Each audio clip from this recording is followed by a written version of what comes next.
each other. It just... My bad. What's up, tribe? How you guys doing? Go ahead and hit that subscribe button. This is going to be your review for Love and Listings. Oh, shoot.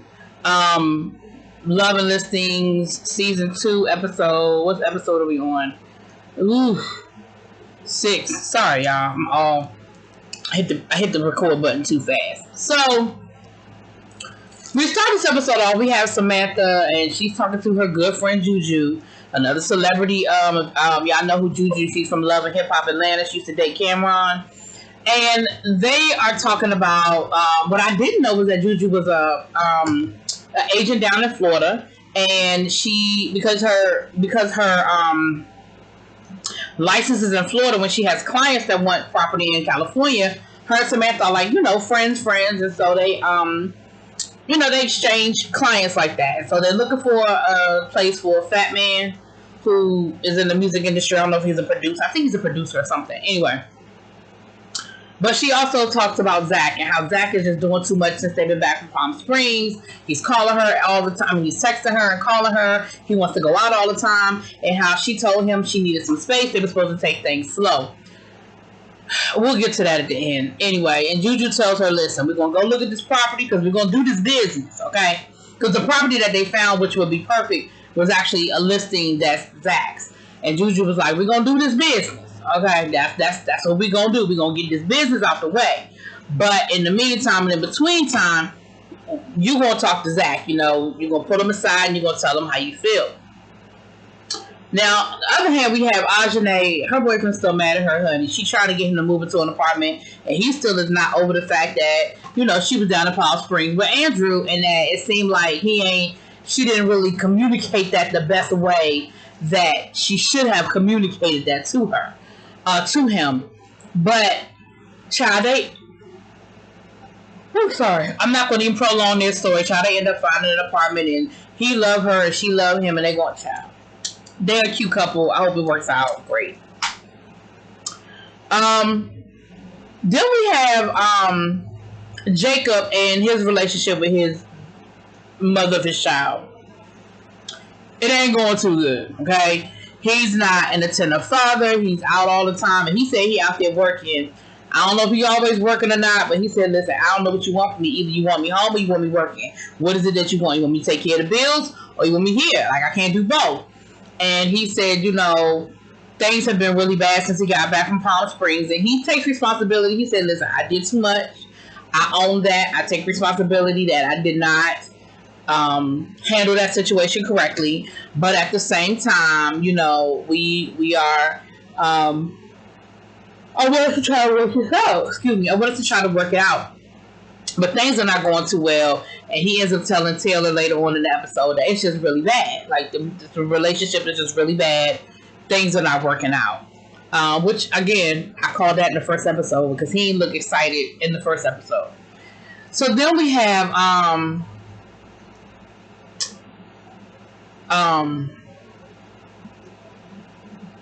oh, shoot. Andrew is looking for a place for a rapper out of Tennessee. He's only 17 years old, but he's already, done these great things. I forget the boy name, child. But he's got diamonds in his gold fronts. Like, it's ridiculous. And he's 17 years old. He asking his mama for some, and he sounded like he was 5 times some orange juice. And his mother was like, you want some orange juice? Well, I don't have any orange juice. Well, let me look in my bag. Now, maybe he diabetic. But other than that, so Andrew is showing him a property. His budget is $500,000. And he said, I normally don't deal with these small properties, but it's, develop a relationship so that when he's ready to move into, a multi-million-dollar property, they already know me, I know them, and we've established a rapport, and I'll probably and hopefully get that business.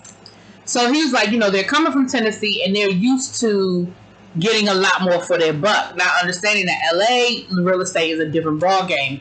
And so he showed them a condo that, child, like the master bedroom, and when they like one of the extra bedrooms looked better than the master bedroom to me. It had, lighting and all kinds of stuff. It didn't have a lot of closet space and everything. And, you know, Andrew was like, listen, this is what you're going to get for $500,000 in LA. Like, where y'all want to live and the way, you know, he was like, this is what it is. So at the end of the episode, he ended up actually showing, he did end up actually finding them a property that was a little further out in Tarzana. So it's a little further out. And so he was able to stretch the buck a little bit more. And he was able to find a place for them. And I thought that was nice. And of course, because he's 17, his mother had to do all the paperwork. So his mother was there for all of the viewings and stuff like that. So, yay, Andrew, he made the deal.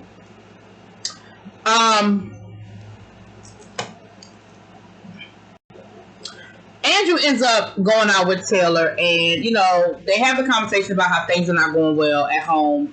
But he also talks to Taylor about her attitude, and he was like, listen, you can't let people get you there. Like, you can't allow people to get you to 100. Like, every time you talk, you know, every time there's a situation, you pop off, and, like, you can't let people do that. He said, maybe you need to go see a counselor or something. And the look on her face when he said it was almost like, bitch, you too? Because remember, her mama told her to go get some counseling last week. And I feel like this counseling that she ended up going to more of a life coach. But I feel like that's from the show because she seemed to know a whole lot about like what's going on with the show and that kind of stuff. I don't know. I think maybe the show told her, listen, you be doing too damn much and we need you to get your shit together. Jacob, we have this conversation with Jacob and his dad. You know, we got to have at least one conversation with him and his dad every episode. But here's what I'm not here for. I am not here for Suge Knight giving his son relationship advice. Really? Suge Knight? Is that who we taking relationship advice from? Boy, bye. But anyway, what he did tell his son was make it work. He said, do whatever you got to do to make it work. You know, put your family first. So then we see Taylor go to a a life coach, excuse me. And, you know, Taylor's thing is, people think that just because I pop off, that means I'm wrong. But it doesn't mean I'm wrong. Just because I'm loud or I'm popping off, it still doesn't mean that I'm wrong. So again, I say, sometimes it's not what you say, it's how you say it. And in all reality, are there times when Taylor has a valid point? Yes. But the point gets lost in all of the extra. The point gets lost in you yelling and screaming and cussing and fussing and telling people to kiss your ass. Like, it doesn't matter after that point. You could be as right as two, you know, well, I was going to say it's 2 left feet. That ain't right. But you could be as right as 2 + 2 = 4. But nobody's going to get past the 2 + 2 because you done popped off and you done called people all kinds of crazy and told them kiss your ass. Like, nobody's going to listen to that. And then she started talking about how she always had to take care of herself because nobody else was there to take care of her. How she didn't have a relationship with her mom because they you know, we know her mom. I'm sorry, y'all. We know her mom was a drug addict and stuff, and how, you know, even growing up, her friends, it would be the mom and no dad. She said she was the only one out of her friends that had a dad and no mom. And so she said she didn't know how to, you know, she had to teach herself how to dress and about fashion and doing her nails and all the things that a mom would teach you, she had to teach herself. And so she always felt a little self-conscious and she always felt a little like not on the same level as the rest of the girls. So it went from one thing and it went all the way left. And the life coach basically said, well, what I want you to do is start being in control of your emotions. I need you to walk into a room and not allow what other people are doing to shift your energy. So let's focus on that. And so, you know, so sounds like she's working through some things, and that's great because, you know, Samantha, I think it's great that you're so young and you're in this industry and you're making money and you're making moves. But again, and her life coach asked her, she said, what is it that you want to do? And she's, you know, she said, you want to be one of the best, you know, realtors in the state. Like, that's what your goal is. But you can't do that by burning bridges. And every time you have this situation where you end up popping off on people and cussing people out and telling people to kiss your ass, you're burning bridges. You're never going to get anywhere doing that. So again, I thought that was valid because she's right. Like, she's telling her absolutely correct. Like, you're not going to get nowhere doing that. Eric like to cook, y'all. Eric had a little cookout to the house, and we got to meet his dad. And the guys came over, and it's Andrew, it's Alexander, it's Zach, and it's Eric, and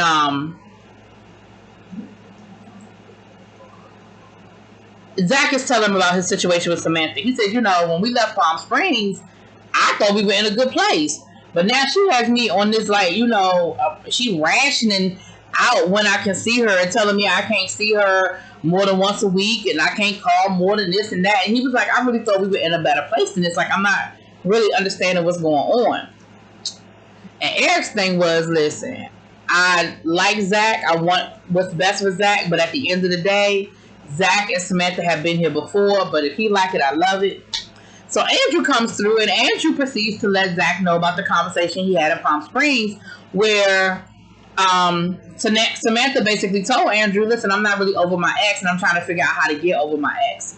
And so now Zach is really pissed off because he was like, but I asked her.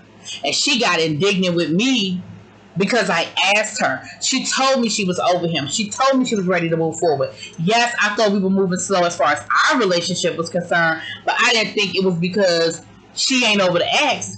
And he said, listen, at the end of the day, she just not ready for what I'm giving. Like, she doesn't know. Then we started kind of going a little low again. Y'all remember last year, Zach and Samantha had made a couple of low blows at each other. He was getting ready to go there, but he sort of pulled himself back a little bit. But he started talking about how she not used to being treated right, and the woman, the way he treats his woman, and she not used to somebody treating her good, and that's why she don't know how to act now when she got a good man. And he was like, and I don't deserve it. And you know what? You don't. You have a valid point. So we end up seeing him, Juju and Samantha showing the property to Fat Boy or whatever, and her and Zach end up having a moment. And Zach was a little animated, he was a little extra and animated, but I understood his point. He was like, listen, you told me you were over this dude, and now I got Andrew telling me that you not. Like, I need somebody to make it make sense to me, because I don't understand how you over him, but you're not over him, but now you mad at me because I got an attitude because you over him. Like, you got to make it make sense. And at the end, the end of the episode, Zach was like, listen, I'm not going to do this again. He was like, it's deja vu all over again, and I'm not doing it again. You told me you were over this dude. You told me you was ready to move forward. And yes, we were going to take it slow, but I'm not doing it. And you know what? I'm here for Zach. And Samantha had a nerve to act like he was wrong for being upset. He's not wrong for being upset, because he asked you point blank period, are you over your ex? And you told him you were. But then a couple of weeks later, y'all down in Palm Springs. Now all of a sudden you want dating advice from Andrew on how to get over your ex. From Andrew. Anyway, child. Anyway. Yeah.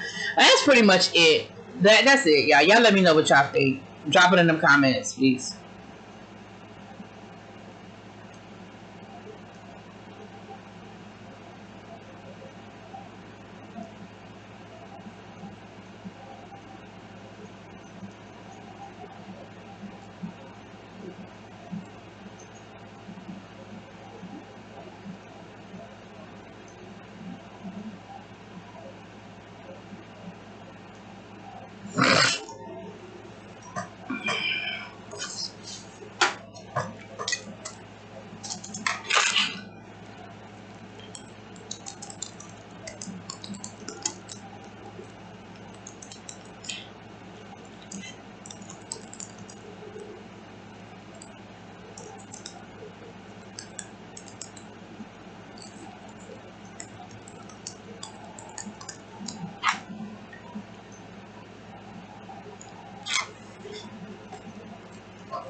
Yeah, let's go. Start it off with your man.